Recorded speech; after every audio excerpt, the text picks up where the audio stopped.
My name is Dr. Ghassan Abu Sitta. I've just returned from Germany, where I had been prevented from entering the country for attending a conference in Germany to give evidence on the war in Gaza and my witness statement as a doctor working in its hospitals.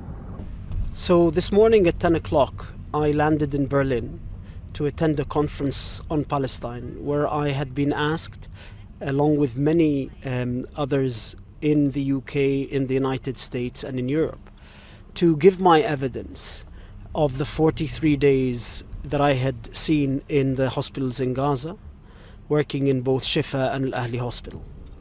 Upon arrival, I was stopped at the passport office.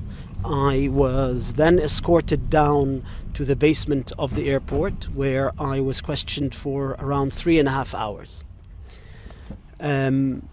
At the end of 3.5 hours, I was told that I will not be allowed to enter German soil, that this ban will last the whole of April, and not just that if I were to try to link up by Zoom or FaceTime with the conference, even if I was outside Germany, or I were to send a video of my lecture to the conference in Berlin, then that would constitute a breach of German law, and that I would endanger myself to having a fine or even up to a year of prison.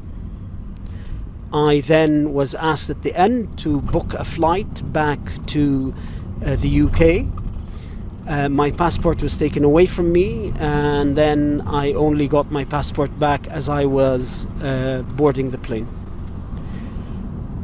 As Germany is defending itself against the Nicaraguan charges that it is an accomplice to the genocidal war, as described by the International Court of Justice, this is exactly what accomplices to a crime do. They bury the evidence and they silence or harass or intimidate the witnesses. And so, as members of a gang that has committed a heinous crime, Germany is doing its bit in that crime, which is to ensure that there is complete impunity, and so that the genocide can continue uninterrupted.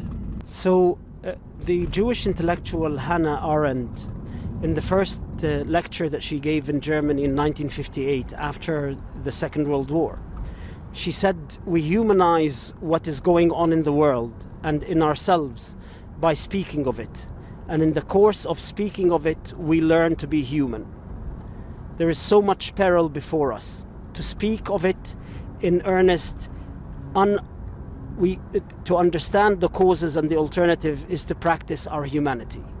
And this crackdown on free speech is a dangerous precedent, because what is happening in Gaza is a dangerous precedent.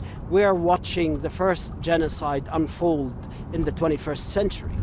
And for Germany to become implicated as an accomplice in silencing the witnesses of this genocide does not bode well for the rest of the century.